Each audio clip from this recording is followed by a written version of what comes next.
another lecture on remote sensing. During the last lecture, we had a discussion on orbital elements.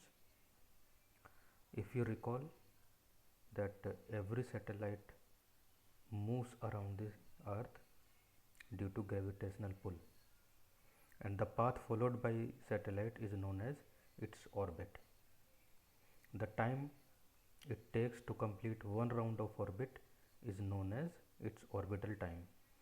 For example, Moon, which is a natural satellite of the Earth, uh, takes about 1 month to complete one round around the Earth.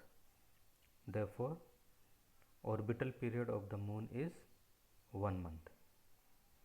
Depending on their altitude and inclination, the orbits can be divided into a number of categories. So, focus of this lecture is type of orbits. Let us have a discussion on different types of orbits. Based on altitude, the orbits can be divided broadly into three categories: LEO, MEO and GEO.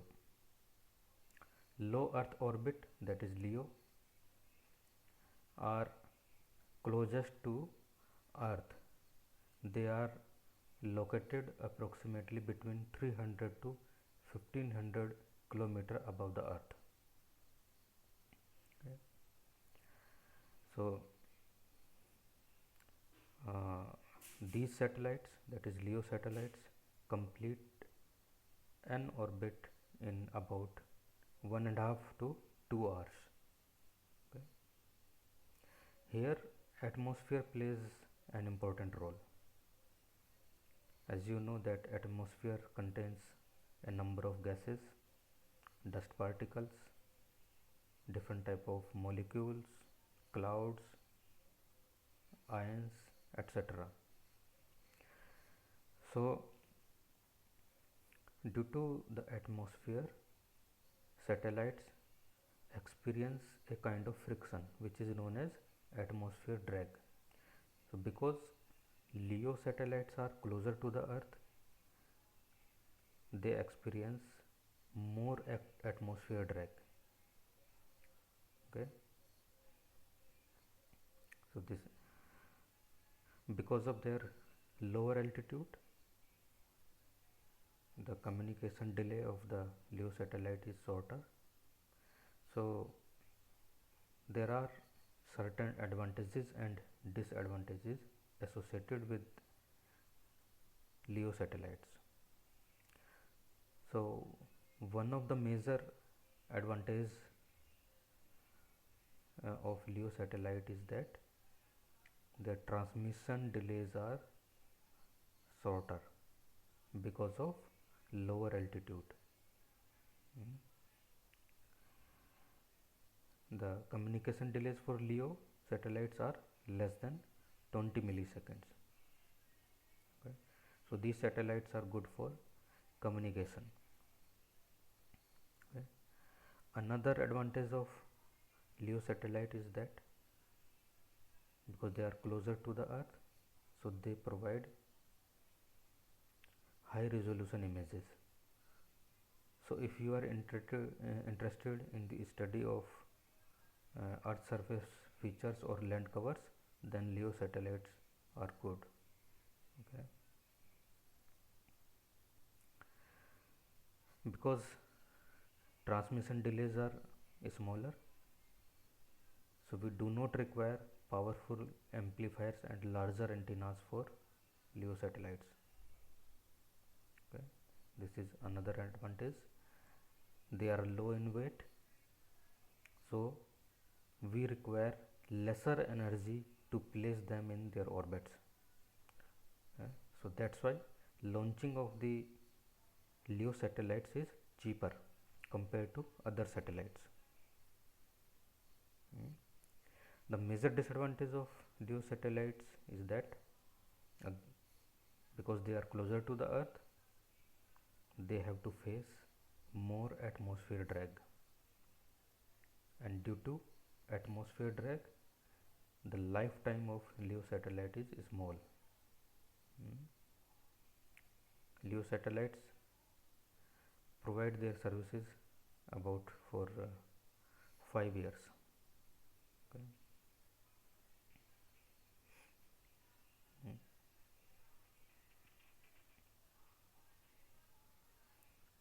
So this is the major disadvantage of LEO satellites, that lifetime is small. Okay.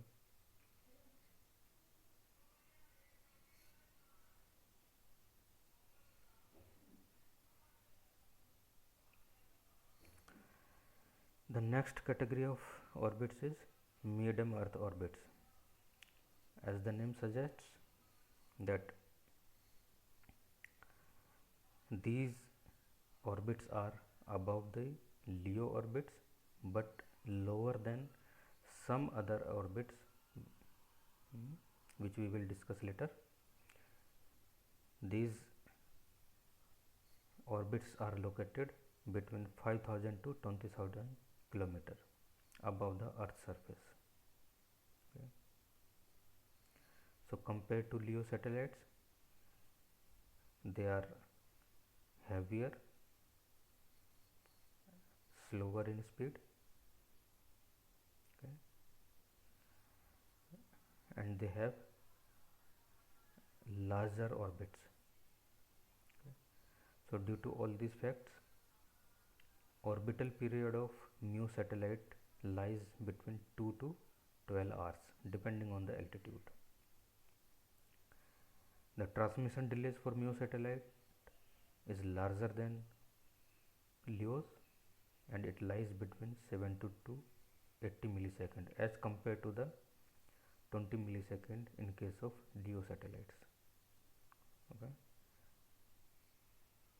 Transmission delay of LEO satellites is less than 20 millisecond, but here it lies between 70 to 80 millisecond. So comparatively, MEO satellites have higher transmission delays, and therefore we need more complex antennas. Okay.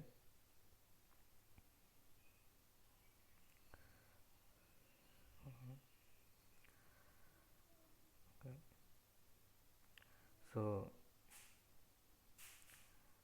that as far as design is concerned, LEO satellites have complex design, and they need to be more precise. That is, rather we have to be more precise when we place them in their orbits. Comparatively, MEO satellites have simpler design, and we do not need that kind of precision for them. Okay.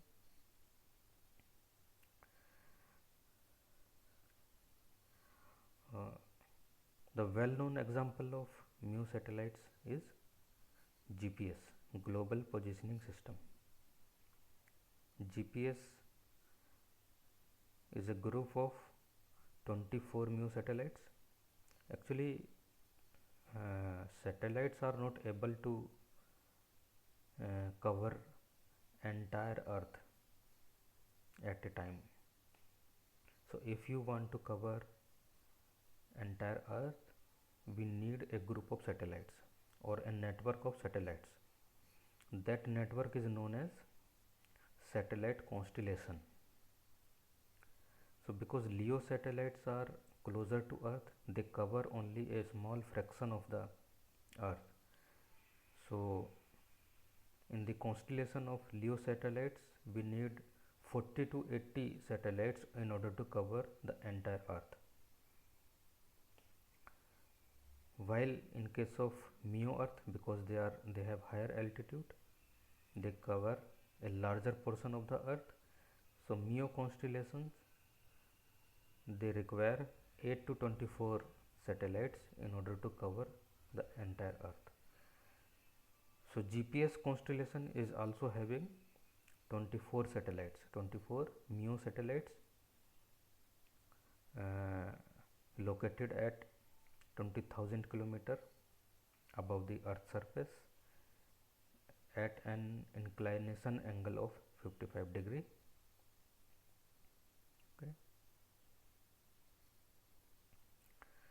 So GPS were designed for military applications initially to provide the location, velocity and time of particular objects. But in 1980, GPS was made available for civilian applications also, and now it is commonly used by most of the mobile users to determine the locations. Okay.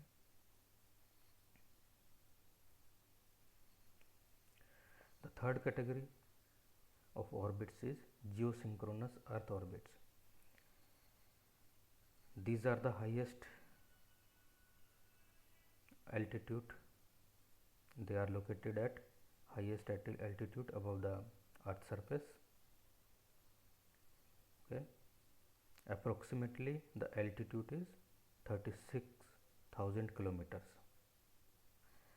And another important feature of geosatellites is that they revolve around the Earth at the same speed as Earth spins on its axis.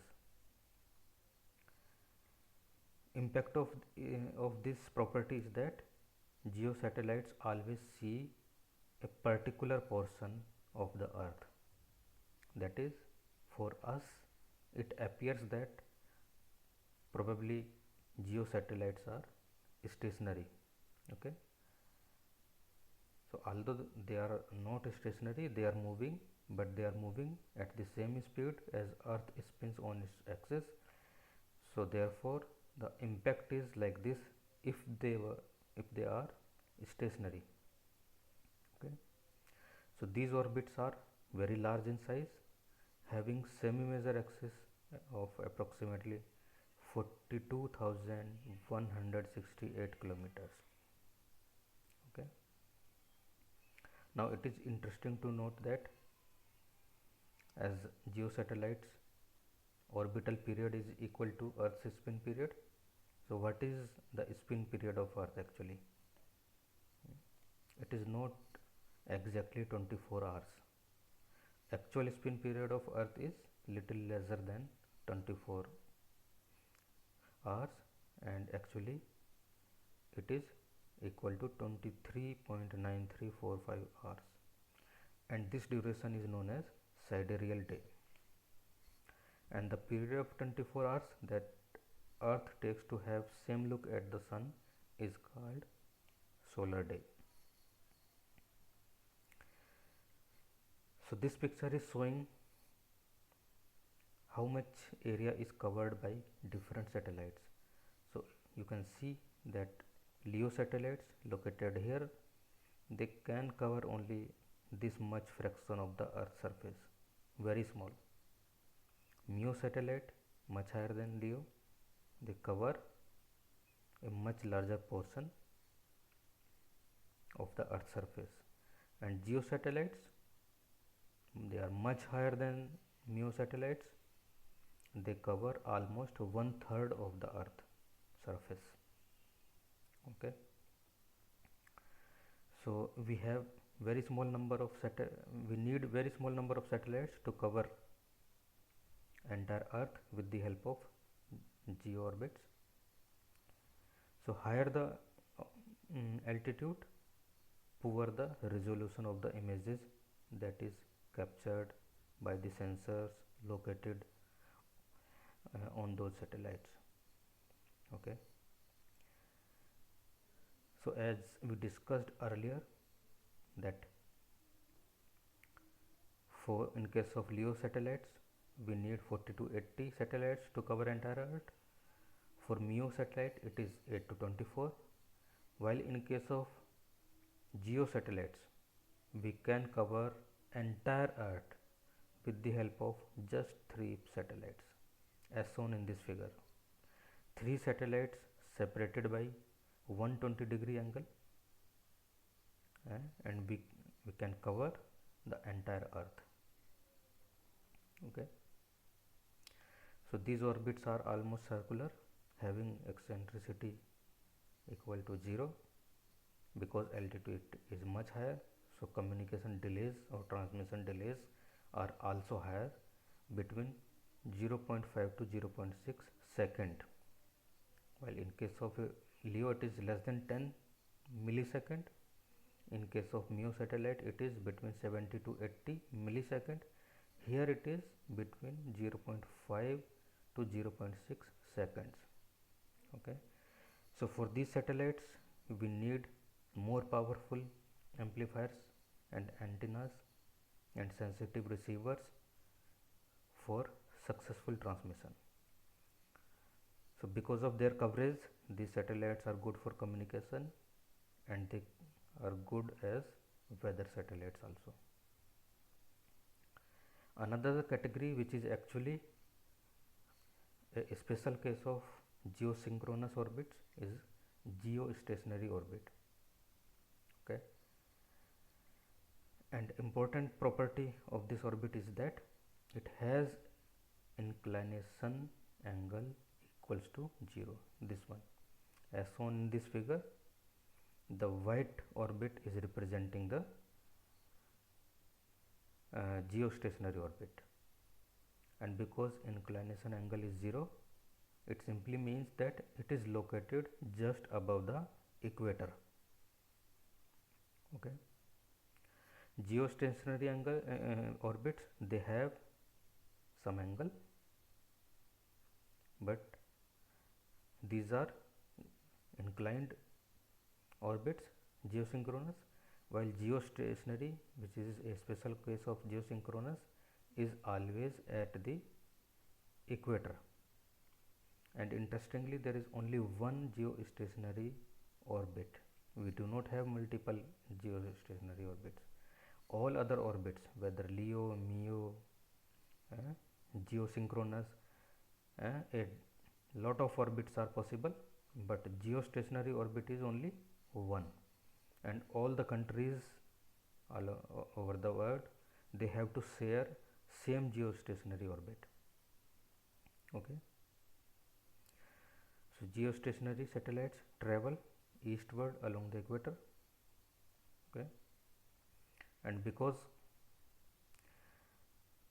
there is only one geostationary orbit, so there is an international agreement that initially mandated that all satellites should be placed in geostationary orbit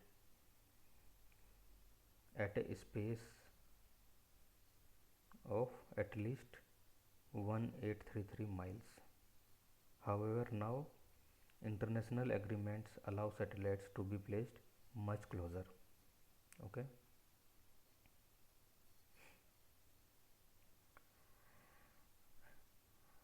so there is one one more factor which is associated with geostationary satellites, is that it is not able to see poles, neither north pole nor south pole, because if you observe that this is the path of geostationary satellite. Okay, so if satellite is moving here, it is unable to reach this portion and this portion. So if we place a satellite in geostationary orbit, we cannot see the poles of the earth. This is the major disadvantage associated with geostationary orbits. Okay, one more category of orbits is polar orbits. These are classified according to the inclination angle. Okay, if polar orbits are a type of LEO orbits with high inclination. Okay, and their inclination angle ranges between 80 to 100 degree, and they are supposed to travel, or they are supposed to rotate north to south poles. Okay, like this. So These orbits are very interesting because Earth is spinning from east to west. Polar satellites are moving from north to south.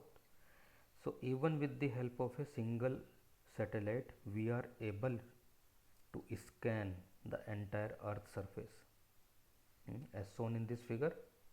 Although because it is a LEO orbit, it is able to observe only a very small fraction at a time, but because Earth is moving, Earth is spinning in a different direction from east to west, and it is moving from north to south. It scans a different area every time it completes an orbit. Okay. So to make it more clear, I would like to show you a video at YouTube.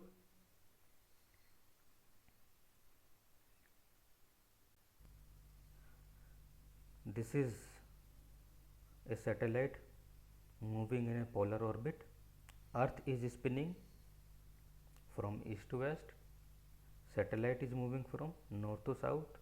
So although it is covering only a small strip at a time, but because of the Earth movement, it covers a different area in different orbit, different rounds. So in this way, it is able to cover the entire Earth surface. With the help of a single satellite, we can cover the entire Earth surface. Okay. So this is the special property of polar orbits. Okay. So you can observe that it has covered the entire Earth surface. Okay.